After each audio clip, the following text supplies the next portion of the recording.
When you do nothing, nothing happens. Best time to take action is now. This is the time to work on you and your business. So I've created a group, An online academy for professionals and entrepreneurs. Power Partners will help you to start helping yourself. Helped me change my life and my business. Not a Toastmasters, it's not a BNI, it's not any of these, but it is. So it's all this stuff in one place. Get the results that you deserve right now. So what are you waiting for? Let's make it happen. See you in Power Partners.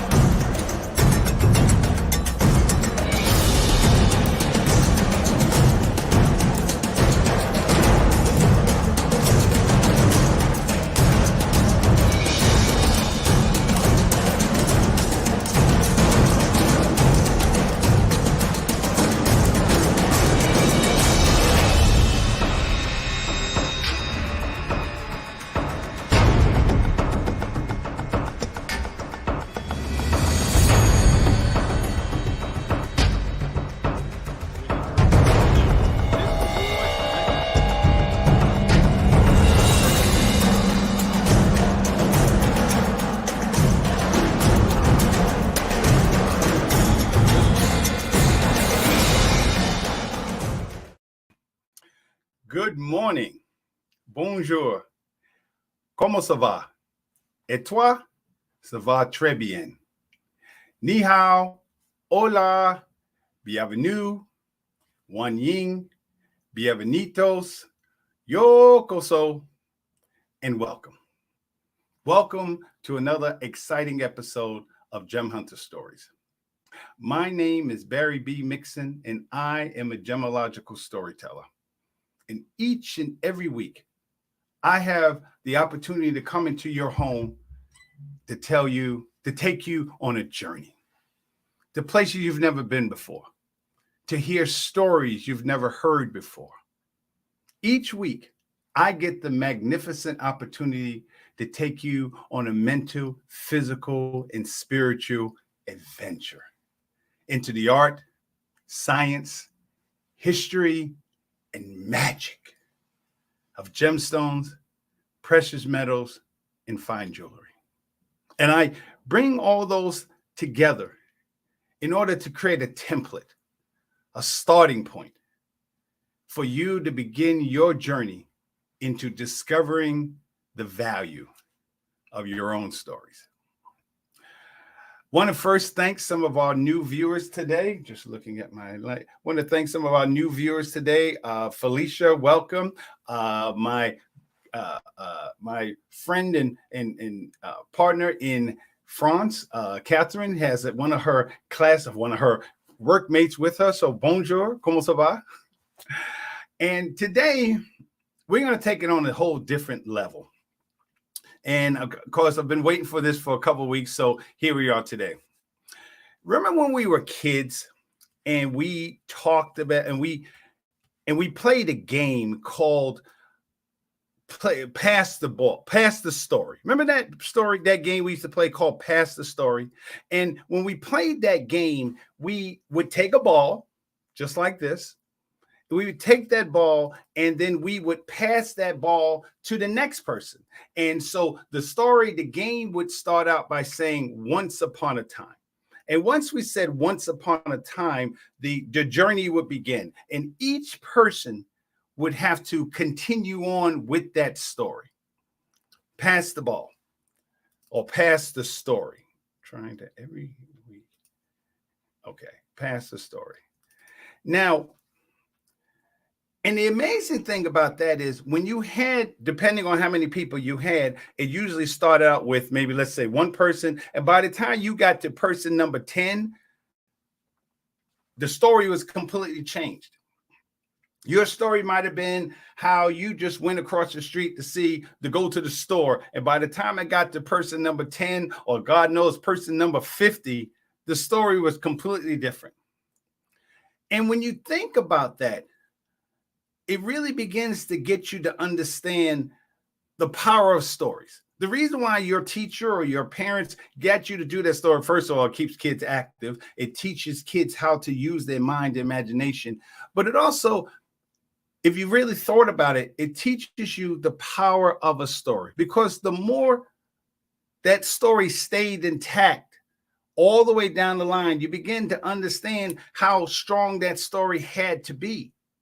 And as I say all the time, there's only three things that a good story does. A good story is, one, memorable.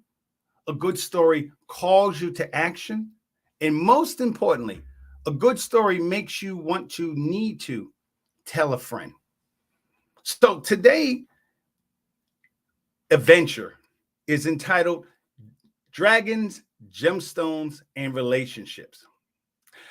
One of the great things about doing this show and studying gemology is you really don't know where you're going to wind up. Places that you just thought you understood, and things and stories that you thought you've heard before. It makes you, because as a gemological storyteller, I have to look deeper. So since I began this show, I have been trying to get you to understand that there's a relationship between gemstones and people. More importantly, and easier to understand, a relationship between gemstones and women. So today, ladies and gentlemen, this month, this is the 18th of May. This is still the month of Emerald. So those of you who are born in Emerald, again, happy birthday. This is your gemstone. And when I talk about emerald, other than understanding what is it made out of, beryllium, magnesium, silicate, or oxide rather, you have to begin to understand, what is it? What does emerald mean to people? Why is emerald such a highly prized stone? And what really makes emerald different, or gemstones really unique, is how those same gemstones have similar meanings all over the world. People who highly prize emeralds in Asian countries, emeralds was like one of the gemstones of heaven.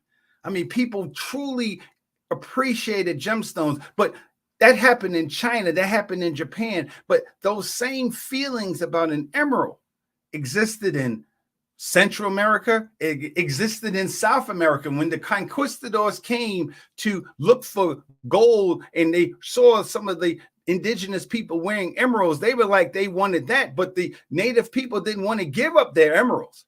They were like, no, you can get the gold. The gold is fine, but you can't get the emeralds, because for South American people, for the Inca people, when you looked at an emerald and you saw that light from within, that light wasn't just a light coming from the outside and how it interacted with the light. That light was God. Their gods literally lived within that emerald.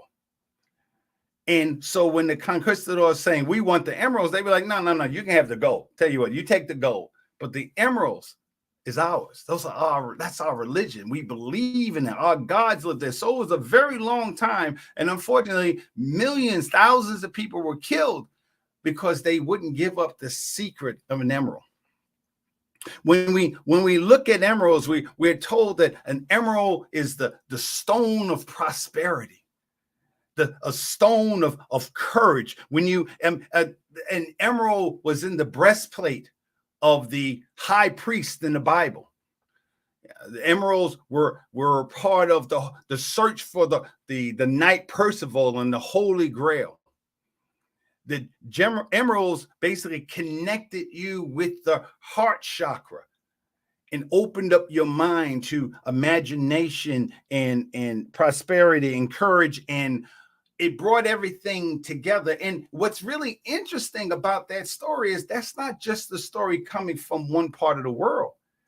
That's a story.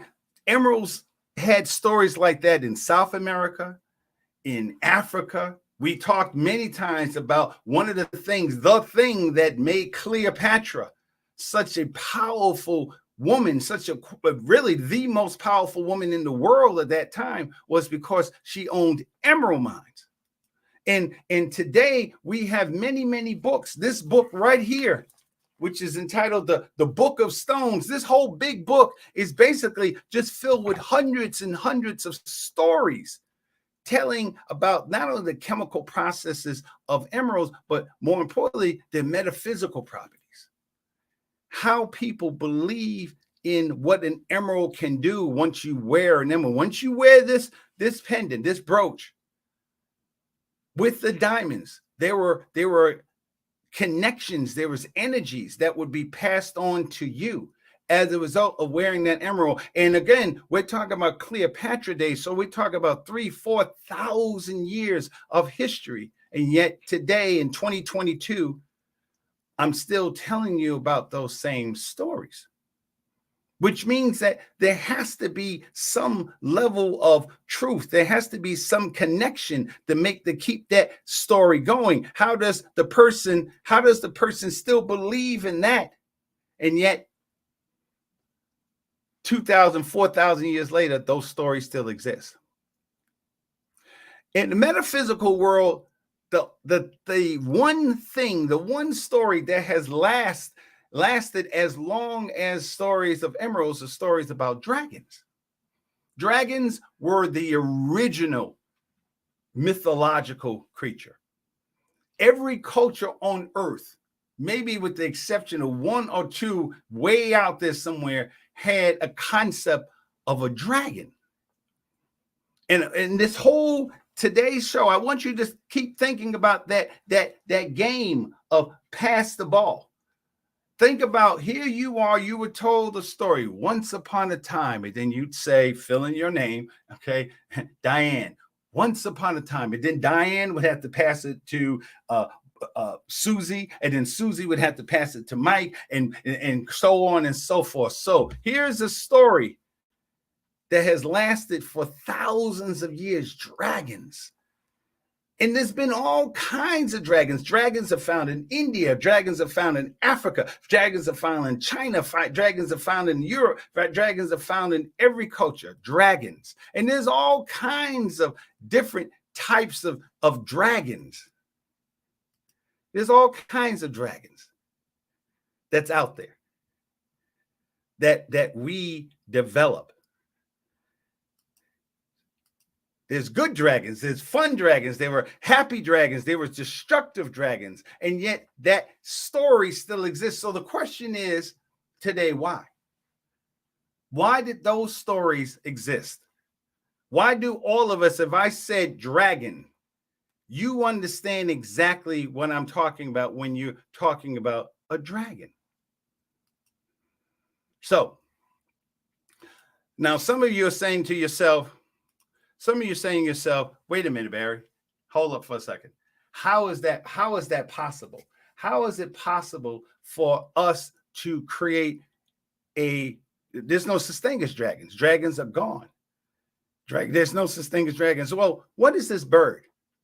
Does anybody know what this bird is? This bird is actually a passenger pigeon. It's a passenger pigeon. And what this bird was at once upon a time, this bird was the most ubiquitous bird in the world, in North America. 5 billion birds existed at this time, at one time in this country. 3 to 5 billion birds existed in this country. And yet in 1914, September 1st, 1914, they were all gone. All those birds were gone. So how does that happen? Passenger pigeons. And you might have read about it. And I asked someone just the other day, did they know what a passenger pigeon was? But they didn't know that, but they knew what a dragon is. So today we're going to look at, why does that exist? Why did that happen like that? Where we have gemstones that we know for thousands of years, and now we have this one story. And think about all the mythical stories that happened, and yet today we still talk about dragons in that way. So that's what we're going to talk about, the connections between dragons and gemstones. Here's the range of where passenger pigeons live. They mostly lived in New York, in the northeast of the United States, and they spread all the way to the upper Midwest, Canada, all the way to the Gulf of Mexico. Billions. There's stories, and you can Google it or you put it on YouTube. There's stories where so many birds would pass by that the sky was black. In fact, I forgot his first name, but Audubon, the guy who created the Bird Association Society, talked about one day watching the birds crest, and it literally took 3 days. 3 days for all the birds. They blackened out the sun. It was like a solar eclipse. Yeah. Passenger pigeons. But yet, 2022, they're gone. They're no longer here. So dragons. Smog. And I want to do something real quick before we get to that. Let's see. Wow. Let's see something real quick. It's okay. So, interesting. And there was I'm just going to go without it. All right. So anyhow, there was all kinds of dragons that existed. We know about smog. We know what smog was. We know we saw images of smog, but there was all different. And the thing about, so when we talk about dragons, why did that story exist? I believe that story existed for a greater reason, just like a lot of reasons, to teach us a lot of stories, to teach us lessons. So one of the things that dragons coveted so much was gemstones. There was two things that dragons could do. They hoarded, and they can speak. Dragons loved diamonds, rubies, emeralds, sapphires. Anything that was bright, that's what dragons loved. So when you watched The Hobbit, you saw just hundreds of gemstones. You saw smog filled with different gemstones that dragons collected. They hoarded. And let's see, I didn't come up something's going on. Anyhow, and so let's go back to, there was different types of, you had Chinese dragons. Chinese dragons were were seen as dragons of knowledge and wisdom. That's what Chinese dragons were about. When you had dragons such as African dragons were there for basically fertility. That's what African dragons were about. But then you had the Western dragons, the European dragons. The European dragons were dragons that we mostly are familiar with. Those are the dragons like smog. Those are the dragons that gave us the image that we have of dragons. Let's see if I can get back to, this is not working. Okay, here we go. So when you think of a dragon, what do you normally think of? You normally think of something that is bad, malevolent. And I'm going to talk about all of that because I don't want to even break. I want to talk about that until, I'm going to tell my producer, go ahead and put on a commercial, and this way we can just follow it all the way through. Let's do that and wait. I'll see you on the other side.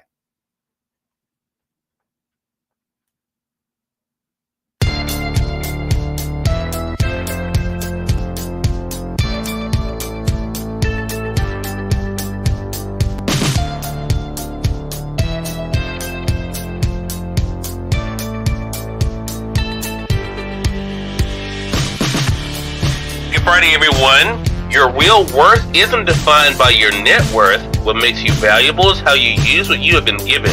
All of us have gifts. Make sure you're making the most of yours. Have an amazing Friday.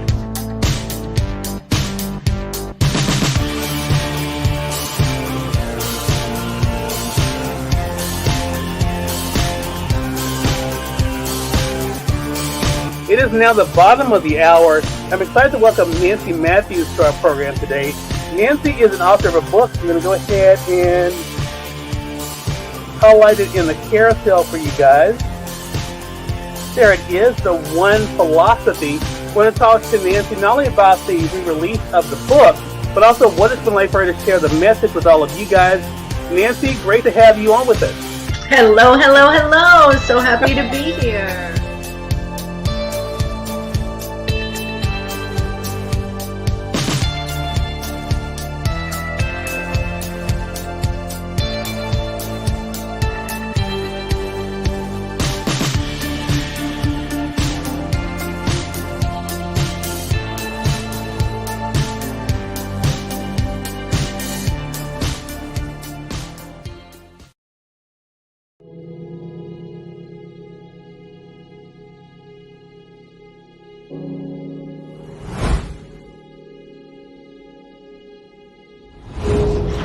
Although it may seem a little mundane, packing up boxes and, being on the assembly line, what we're really doing is putting in hundreds of hours into the people on the streets who need us. And they need us in a way that none of us will ever understand. And for the last couple of weeks, I've been on the grounds every day. They know we're coming today, they know we're coming tomorrow, and they look forward to seeing us because we're the one little bit of hope that they have to have a warm meal in their bellies and to know that somebody in the world is actually caring for them and loving them. And without people like you showing up today to give your time, your energy, and your spirit, none of this is possible. So I want to really say thank you to everyone, because what we're doing here today may seem small, but it's actually really, really big, and it's impacting hundreds and thousands of families. So I thank you, I love you, I look forward to doing this with you today.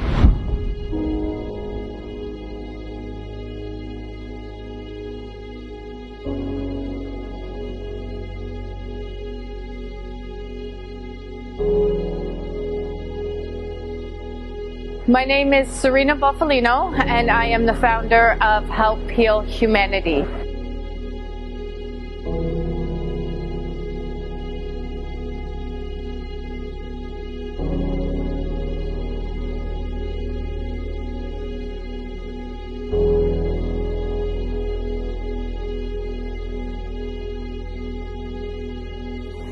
Help Heal Humanity is a charity that is focused on unconditional giving, love, and support to some of the most vulnerable communities in the world.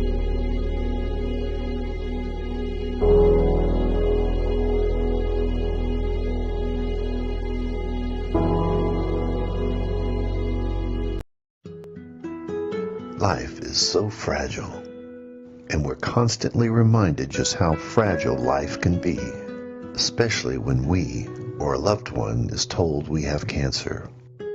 Cancer survivor myself, I can tell you, we still feel very alone in this journey.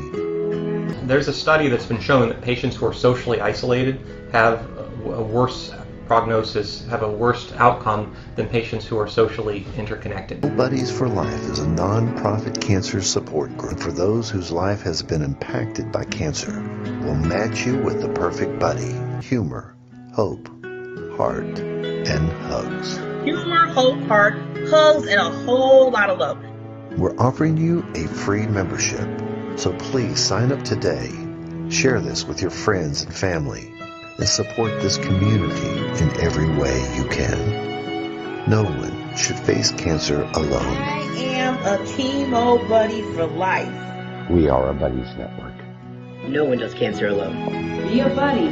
And we are all here for you as a community of love. We are chemo buddies for life. And if you've heard 3 words, you have cancer, for yourself or someone else, you belong with us at Chemo Buddies for Life.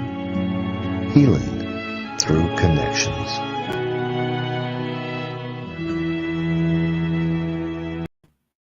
All right, we're back.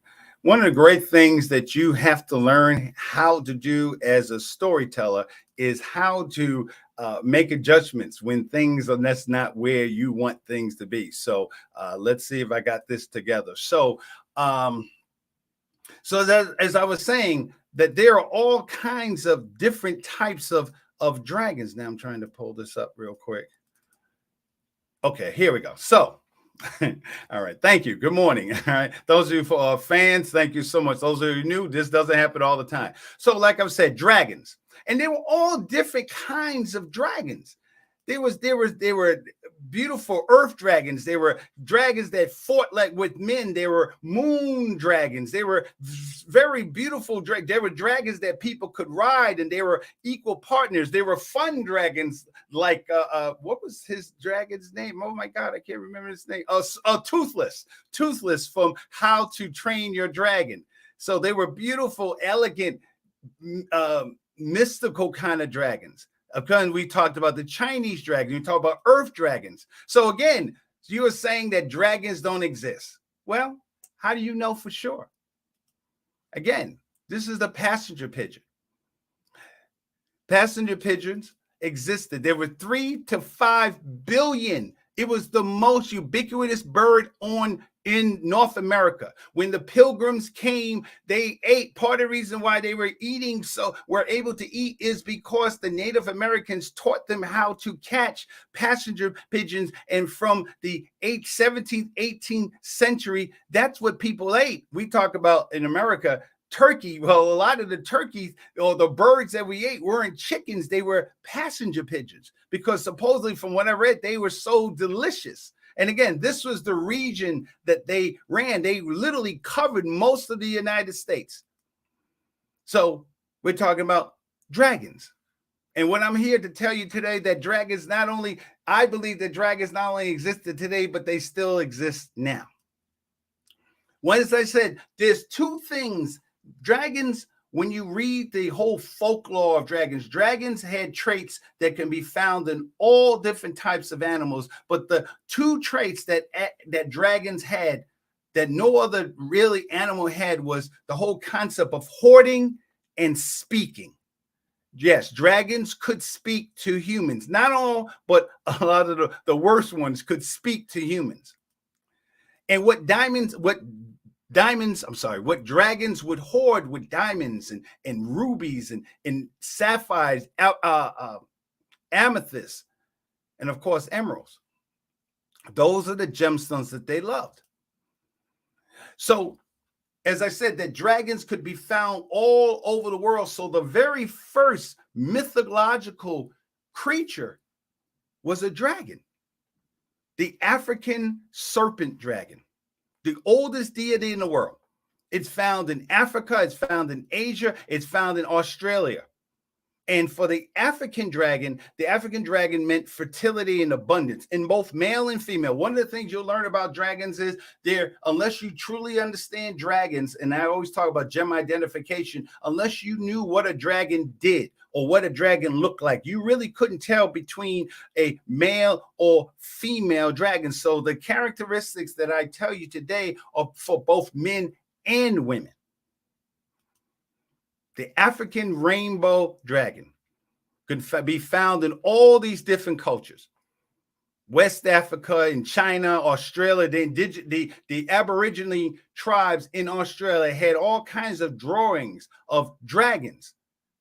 In fact, there's African tribes right now who still pray to the whole concept of dragons. And we know in Chinese culture, the dragon was extremely important. In the National Museum of African American art, this is a dragon. This is a artist's representation of the African rainbow serpent. In the African dragon, they didn't have like what we know as wings. So this is an artist named Romuald Hasome in 2007. He made this beautiful, huge sculpture of an African rainbow dragon or serpent. Then we have the Oriental dragons. And I said the Oriental dragons were the guardians of heaven. when you go, even today, when you actually, 2012 and 2024 will be the year of the dragon. The dragon in Chinese culture, Eastern cultures were for good luck. They brought knowledge, they brought wisdom.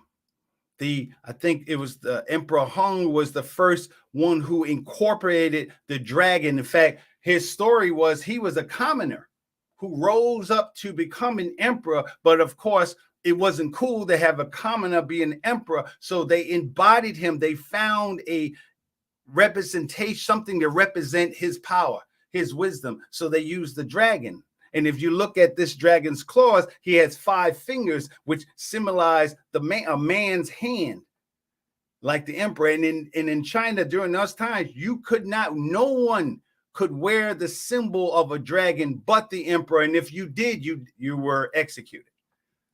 That's how powerful the symbol of a dragon was in Asian cultures. Then we have even further earlier than that, we have Egyptian dragons, which were more like had a more serpentine body. It was and in Egyptian, it was called the Apek. And Apek, or Apep, literally was a dragon of chaos, absolute chaos. It was the arch enemy of the sun god Ra. So this is how far back, we're talking about 4,000 years ago, there was a concept of dragons that still exist today. So when you put it in terms of story, let's go back to thinking past the story. How did a story, if we can't keep a story together, 10, 15, 20 people, how does a story last for 4,000, 5,000 years? Then we have the dragon that we're all familiar with because of television and movies, the Western dragon or the European dragon. And you just look at it. I mean, does this look like that? This doesn't look like Toothless. This doesn't look like a dragon that you could ride on or would be your pet. This was the greatest dragon, Akamanga, something like that. I think my pronunciation, I'm sure, is wrong, but Akamanga, which was the greatest dragon. This dragon was so large when they eventually killed him that when he fell, he took out mountain ranges. He flattened out 3 peaks. This is what this picture symbolizes. 3 mountain peaks he took out just from the weight and the size of his body. You had elemental dragons, fire, earth, water, lightning, light and shadow dragons. Then you had your chromatic dragons. And again, gemstones.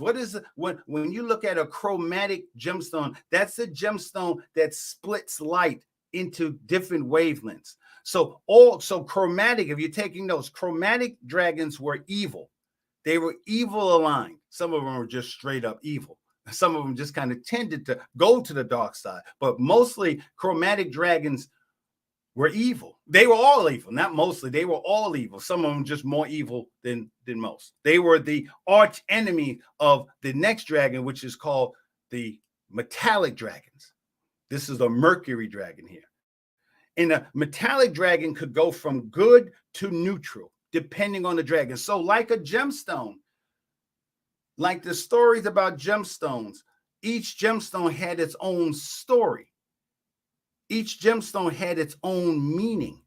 So a metallic dragon, which was normally a good dragon, or at least a neutral dragon, that was the story that kept getting passed down.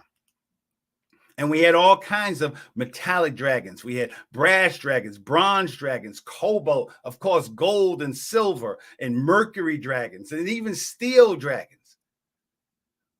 Steel dragons was a little bit further in as far as the culture, because steel didn't come around to like 18th century. So the continuation of that story of dragons still exists. So we're going to talk about a few of them. And what I want you to understand, I want you to say to yourself is, if you believe the story of an emerald, if you believe that an emerald is a stone of courage, if you believe that an emerald is a stone of prosperity, if you believe that story, then you have to take on the whole story. You have to understand that those same characteristics that we put onto gemstones, man has put those same stories onto other things. So what I want you to think about as I tell you the different stories, imagine if this dragon was real. If this dragon, how does this dragon manifest itself in 2022? Look at some of the characteristics. Of course, they're all hoard. So a gold dragon was a metallic dragon.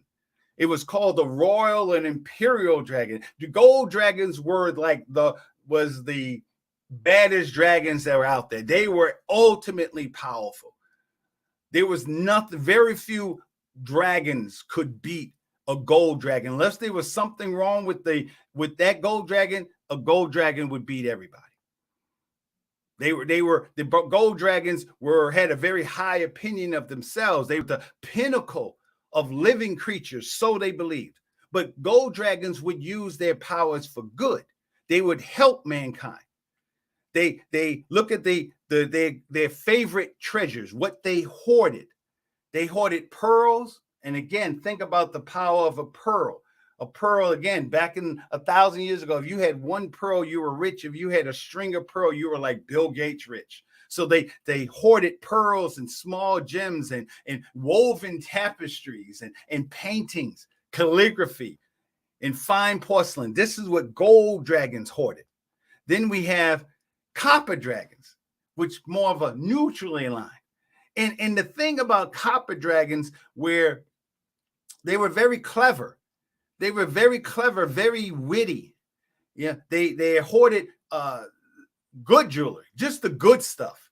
You know, the Tiffany type jewelry, the Cartier type of jewelry, fine art of any kind, and beautiful metalwork.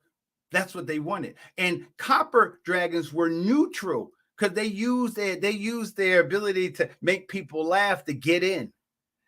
They didn't even have a secret weapon or a breath weapon like other dragons. They used their mind. They literally copper dragons would be so seductive in the way they spoke to you that they would make you think about, you know what? I need you to eat me. And the copper dragon would be like, okay. Think about that. Think about people that you know that are just like that. You know, that the guy or the woman that could sell ice to Eskimos, that was a copper dragon. Perhaps that was your husband. Perhaps that was your wife. Maybe they weren't really just men and women. They were dragons. Some of the same characteristics that we put onto a copper dragon, you can find today. Then you had bronze dragons. Bronze dragons were very strong and chivalrous type of dragons. Bronze dragons had a code. They had a code of honor and what they believed in. They were like the Superman of dragons. They were the police officers. They were the law enforcement of dragons. They had a certain code of justice and honor. And what they used, their favorite treasure was pretty much anything you can find. It was in the water. Anything that we could find, ceramics, durable gemstones like rubies, probably not emeralds, because an emerald is not that durable. So think about people in our lives, in our relationships that have a very strong sense of themselves, of who they are as people.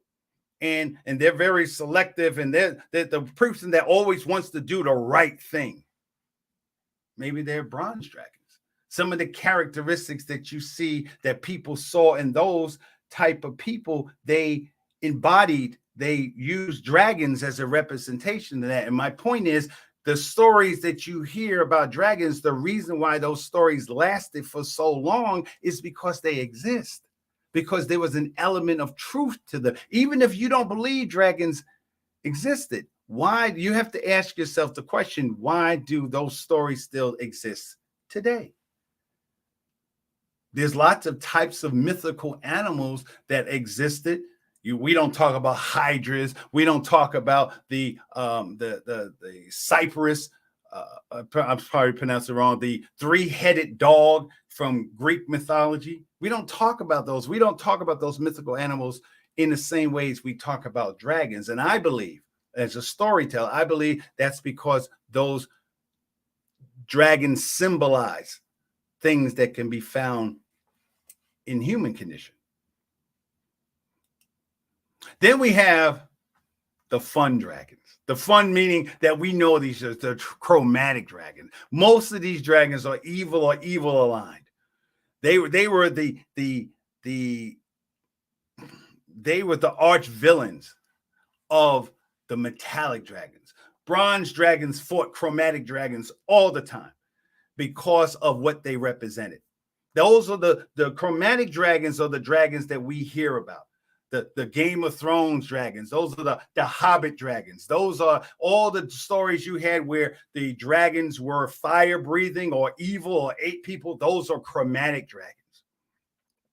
They were evil. They were incredibly greedy. All they wanted to do was get whatever. And the thing about a dragon that was really interesting is a dragon didn't want a gemstone or something of value that was just laying on the ground. No, they wanted to take it.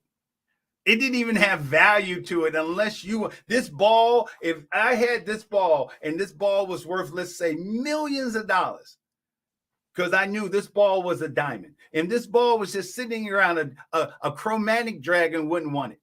The chromatic dragon would only want it once you had it. And some of you are thinking right now, I know somebody just like that. You know, the person that takes your idea and try to use it for themselves, that's a chromatic dragon. So what chromatic dragons were not about building. They weren't about coming together with humans. Chromatic dragons were about death and destruction. That's what they were about. So we'll go through some of the more famous chromatic dragons or the different types and see if this reminds you, because again, the title of the show is Gemstones, Dragons, and Relationships. So see if this reminds you of people that you've been with in your life, because that's the purpose of stories, to serve as a representation of things that you may be experiencing right now or maybe has experienced in the past. So again, chromatic dragons. They can split the colors, the wavelengths. So there was black dragons, blue dragons, green, brown, yellow, red, white, gray, brown dragons. So we'll talk about the green dragons. I put the green dragons first, one, because this is emerald. So when we talk about an emerald, we talk about, again, the stone of prosperity, the stone of love and courage. We talk about how the color green was one of the main colors that we see as human beings. But for green dragons were completely manipulative. They could talk anybody into anything. Green dragons were so manipulating that other dragons didn't even like green dragons, because they were like, you know what, I like dragons, but I'm not hanging out with a green dragon, because a green dragon used their wit. They used their way of, everything they did was a plot. Everything they did was about how to get you separated from what you have, for what you want. Green dragons in today's day and age would be considered the haters. Those are the haters. Those are the people just like, yeah, so what? Well, you didn't really do this. That's a green dragon. They outfoxed. They were always manipulating. They were always planning. Think about the people in your office. Think about the people that you've been with who are always plotting. You know that John is up to something. He may not even say anything. He just has that look. You can even see it in kids sometimes. Even your kids sometimes like, yeah, he's up to something. That's a green dragon. So they loved fine, well-made jewelry, fine arts. That's what they love. Green dragons. They didn't even have a weapon, because their tongue and their mind was enough. They could talk you out into anything, including just becoming their food. That was green dragons. Then you had black dragons. And this is where you begin to see even racism within How stories, because what was interesting is when I was reading about the different dragons, black dragons were considered extremely evil. I mean, just total, absolute cruelty. No other dragon was as cruel, as destructive as a black dragon. Think about that. Those of us who are African Americans, why the black dragon got to be the evil dragon? Got to be the really evil dragon. Yeah, black dragons were, even though they lived in swamps, they lived in bogs, they lived in dark, dank places, and they preferred it. They could hang out in the air, but they didn't like that. They liked fighting in the water, and they were cowards. So not only were they evil and destructive and cruel, but they were cowards. Although they would always pick a fight. They would always pick a fight, and if they knew they could beat you. If they knew that you were weak, if they knew that you was helpless, if they knew that that's when they would get you. Take a second and think about how that story of dragons, how you know dragons in your life right now. Go ahead, take a second and put a name to it. Next time you see that person, say, you know what I realized the other day? You're a dragon. And they'll be like, what? They may even take it a compliment, depending on how they think about dragons. Yeah, I've known lots of dragons in my life. So again, how does a story created thousands of years ago still exist today? Black dragons. Okay. Black dragons, because they didn't want to be seen, they wanted to always be kind of like stealthy creatures. They didn't even really use gemstones. They like coins, because if they had dragons would lay on their gemstones. So if they had gemstones over their body, you would see them. So they didn't like gemstones. They like coins. They made maybe small gemstones, but nothing that would show people who they were and what they really wanted. That's a black dragon. Their weapon of choice was acid. They breathed acid. And think about people, the haters, the people you see them on Facebook, Twitter all the time. Acid, saying horrible things about you, your family, what you're doing. Those are acidic. Think about what acid does. Think about people who have said things to you, who have hurt you in your life. Maybe they weren't just people. Maybe they were black dragons. And what stories were told to us was to teach us about what we do with those type of people. And that's the power of stories. They brought to us in beautiful and colorful and exciting ways, but ultimately, what a story wants to do is teach you. Again, what does a good story do? A good story is memorable. A good story calls you to action. And most of all, a good story makes you need to tell a friend. Black dragons. Then we got white dragons. Let's be fair about this. White dragons were also they call them instinctively evil, meaning that when white dragons were born, they already were evil. You know how you can see that kid that just already doing bad stuff? You're like, oh my God, okay, this kid is going to be, that's a white dragon.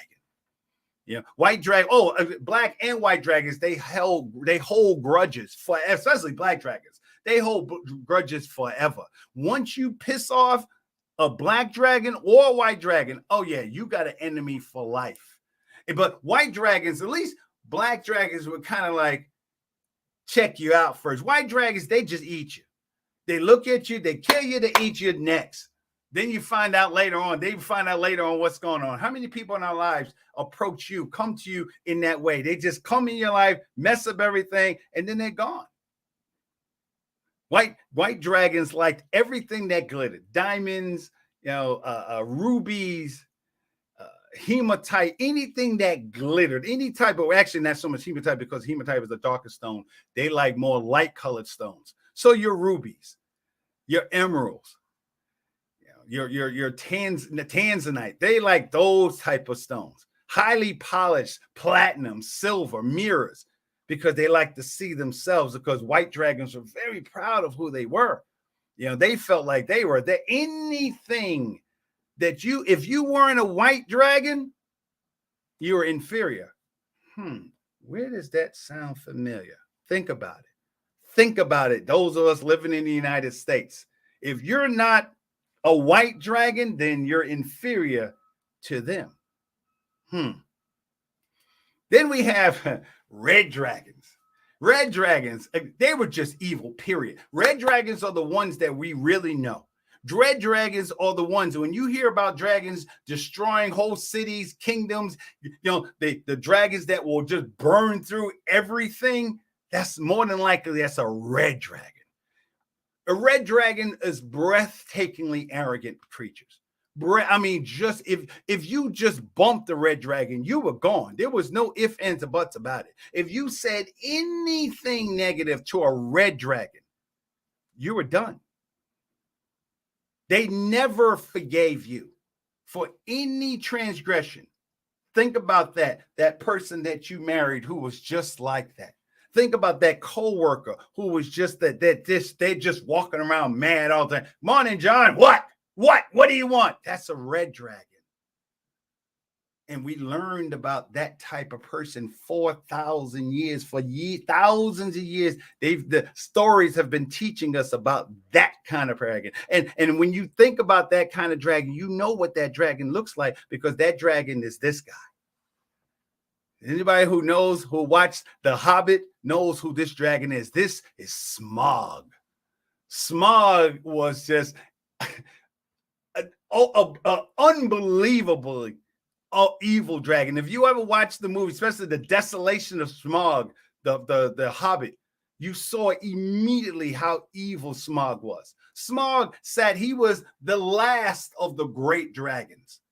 He lived in the Middle Earth. If you follow the Hobbit or Lord of the Rings timeline, he lived in Middle Earth. There was 3 ages, the first, second, and third age. Smaug was born in sometime in the second age, but he lived through the second and into the third age. Of course, dragons are thousands of years old. A dragon doesn't even get to maturity until a dragon's something like 900 to 1,000 years old. Dragons Smaug would hoard whole entire mountains of treasure, and it was never enough. And it was never, ever enough for a red dragon, for Smaug. And think about those people. So there's really, and we'll talk more about this next week, but there's really only 2 types of people. When you understand what dragons do in their story, you have people who own dragons or affiliated with dragons, have dragon type capabilities, and then you have people in your life that literally own dragons. Those of you who watch Game of Thrones, this woman, Daenerys Targaryen, not only was she hurt by the things that her brother, her family did. Think about that first season, the first show, where she was literally, her brother said, "Girl, I don't care if that king's whole army raped you and his horses. I just want the crown." And that's what her husband did. The first scene you saw her, and then years later, what happened? She owned not 1, not 2, but 3 dragons. And would say that one word and burn everything. So today, what I want you to do, again, my name is Barry B. Mixon. I am a gemological storyteller. And your homework today is to start thinking about the dragons in your life. And next week, we'll talk about how do you deal with the dragons in your life? And how do you not allow them to change who you are? So until next week, au revoir. And take time always to discover the value of your own stories. Until then, bye-bye.